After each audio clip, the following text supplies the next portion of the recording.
मैं हाजिर हूँ चैप्टर नंबर 2 CS 502 जो है फंडामेंटल एल्गोरिथम के साथ जो एक्सीलेंस के प्लेटफॉर्म पर।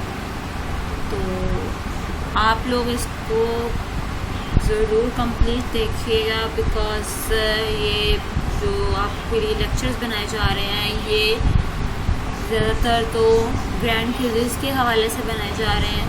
अगर आप उसको कंप्लीट देखेंगे तो ग्रैंड क्विज़ आपके बहुत अच्छे से जो है वो क्लियर हो जाएंगे। ठीक है, तो चलते हैं हम अपने ग्रैंड क्विज़ जो है वो चैप्टर नंबर 2 में देखते हैं कि ग्रैंड क्विज़ में से कौन से ऐसे क्वेश्चंस हैं या MCQs हैं वो आ सकते हैं। तो यहाँ पर चैप्टर नंबर 2 पे एसिम्प्टोटिक नोटेशन के नाम से है। ठीक है, उसमें हमने देखना है कि एसिम्प्टोटिक नोटेशंस होता क्या है, उसका सिंबल क्या है, उसको यूज़ किस तरह से करना है। तो ये इसमें से क्वेश्चन जो है वो ग्रैंड क्विज़ में कैसे आ सकता है। You may be asking that we continue to use the notation. तो जो ये सिंबल है इसको हम बोलते हैं asymptotic notation, but have never defined it. Let's remedy this now given any functions. कोई भी अगर हमने फंक्शन है ना गिवन एनी फंक्शन तो G और N एंड अगर हम उसके साथ डिफाइन कर दे एसिम्प्टोटिक नोटेशन तो वो इस तरह से कुछ बन जाएगा। तो एसिम्प्टोटिकल इक्विवेलेंट अगर हम करते हैं तो वो किसके इक्वल होगा, उसको फॉर्मली तौर पर हमने यहाँ पर डिस्क्राइब किया है। Asymptotic notation G over N given any function को फंक्शन नंबर्स के साथ, मतलब ये जो N है ये कंटिन्यूसली फंक्शंस है, कोई भी फंक्शन जो है इसके अंदर आ सकता है। There exist positive. ठीक है, कॉन्स्टेंट्स जो हैं हमारे पास वो हम उसको C1 C2 और N0 के साथ जो है वो जाहिर करेंगे such that a 0 and equal, इसको हम बोलते हैं less than equal to C1, मतलब कॉन्स्टेंट 1 और given any function and function N, और फिर C2 मतलब कांस्टेंट 2 गिवन एनी फंक्शन। ठीक है, तो फॉर ऑल जो अगर आएगा तो इसमें इसका भी N है और इसका भी N0 आ जाएगा, तो ये इस तरह से कुछ बन जाएगा। ठीक हो गया। ये बताने का मकसद ये है कि यहाँ पर जो क्वेश्चंस हैं वो आपको ये भी आ सकता है कि एसिम्प्टोटिक नोटेशन का सिंबल कौन सा है। ठीक है, इसको आपने मतलब ये कांस्टेंट अगर आप ऐड करें तो किस तरह से आपके इक्वेशन बनेगी। तो आपने जो है फाइनली हमारे पास जो इक्वेशन बन के आती है वो ये चीज़ है। ठीक है, इसको आपने अच्छे से देख लेना है ताकि आपके MCQs में अगर आए ये स्टेटमेंट तो आप इजीली उसके ऊपर क्लिक कर सकें। ठीक है, that is function f over n and g over n are symptotically equivalent. This means that they have essentially and same growth rates for large number. For example, functions like functions कितने होते हैं, किस तरह से उसको step wise बताया गया है। 4n square 8n square plus 2n minus 3n n square, और उसके बाद over 5 plus under root n and minus 10 log n।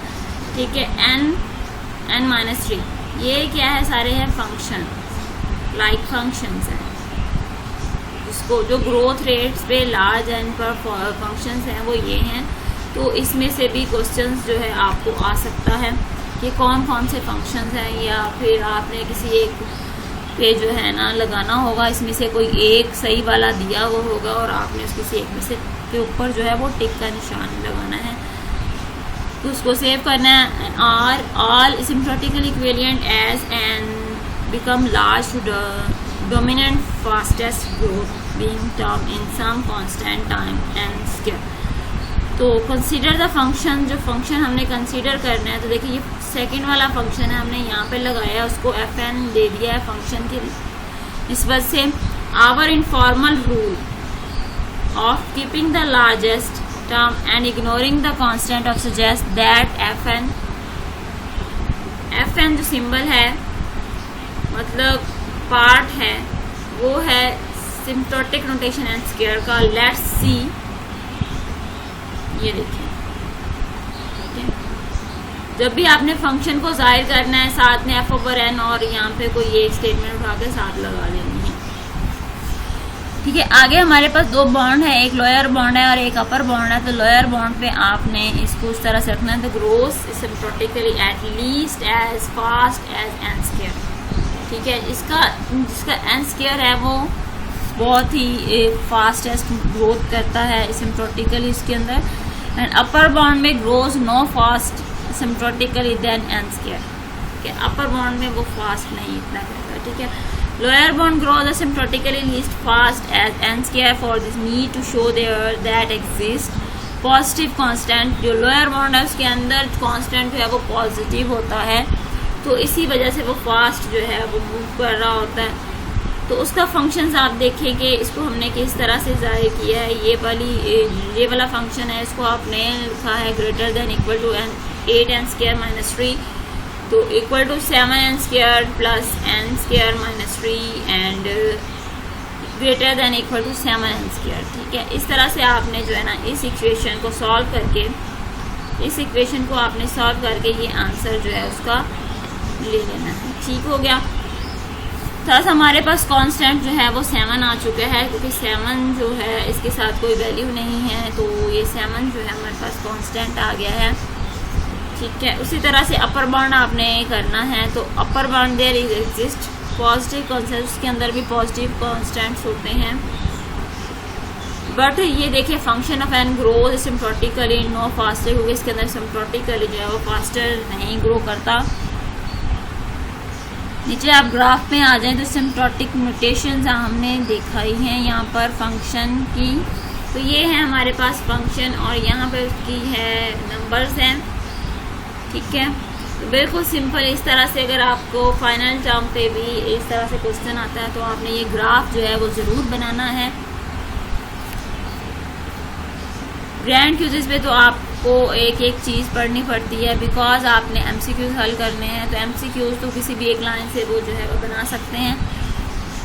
ठीक है, इसको आपने रीड कर लेना है। यहाँ पर आता है लिमिटेशन, लिमिटेशन में हमने इन्फिनिटी को यूज़ किया हुआ है। If the divide both side by n we have, देखिए लिमिटेशन n आगे इन्फिनिटी, ये 8n वही फंक्शन है हमारे पास को -3/n, हमने बोथ साइड पर n को जो है वो बाय कर दिया है, यहाँ पर हमने n कर दिया है और इसके अंदर नीचे भी लिमिट के नीचे भी। ठीक है, तो ये एक इक्वेशन है। अगर हम इसको लिमिटेशन या इन्फिनिटी के साथ यूज़ करें तो इस तरह से हमने इसको करना है। तो इस तरह से भी आपका एक MCQ आ सकता है।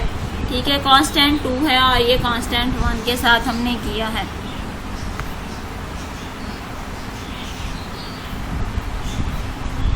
ठीक हो गया। आगे है उन्होंने कहा the omega notation allows us, जो ये साइन होता है इसको ओहम बोलते हैं। Omega notation allow us to state only the asymptotic lower bounds. तो ये सिम्प्टोटिक नोटेशन ओहम जो है वो लोअर बॉन्ड पे ही एग्जिस्ट करता है, उसी पर ही ये काम करता है। ठीक है, यहाँ पर सिर्फ इतना ज़्यादा रीड करने वाला नहीं है, कुछ चीज़ें रीड करनी, जैसे कि ये सिम्प्टोटिक रनिंग टाइम्स आपने रीड कर लेना है। इसकी कोई एक स्टेटमेंट जो है वो MCQs पे आ सकती है, तो आपने उसके ऊपर क्लिक करना है। जैसे कि constant time can be each. ठीक है, notation 1 and notation log n, inserting into a balanced binary tree, time to find any time in a stored array of length n using a binary search। ठीक है, यहाँ पर searching का function है, तो notation log n के अंदर। ठीक है, तो हमने बैलेंस करने के लिए, अपने ट्री को बैलेंस करने के लिए, ठीक है, अरे को स्टोर किया हुआ, उस अरे के अंदर से हम अपना जो है वैल्यूज़ को सर्च कर सकते हैं, बाइनरी वैल्यूज़ को। ठीक है, उसी तरह से नोटेशन है ना about the fastest that an algorithm can run, ये जो है इसके बारे में ये बताया गया कि ये बहुत फास्टेस्ट एल्गोरिथम होता है, कर सकता है, बेस्ट सॉर्टिंग एल्गोरिथम है। उसके बाद है पॉलिनोमियल टाइम। ठीक है, इसका जो है polynomial time these running times are acceptable. इसका जो रनिंग टाइम है उसको एक्सेप्टेबल कहा जाता है, बिकॉज एक्सपोनेंट है उसके अंदर, exponents of n is small और n इज नॉट लार्ज। यहाँ पे उसको हमने डिफाइन भी किया है कंडीशन में, n less than equal to 1000। ठीक है, उसके बाद नेक्स्ट जो है हमारे पास notation 2 over n and notation 3 over n exponential time acceptable only if n is small, n less than equal to 50, except उसके बाद notation n not and notation n over n acceptable only for really smaller n e, और उसके बाद है n and less than equal to 20।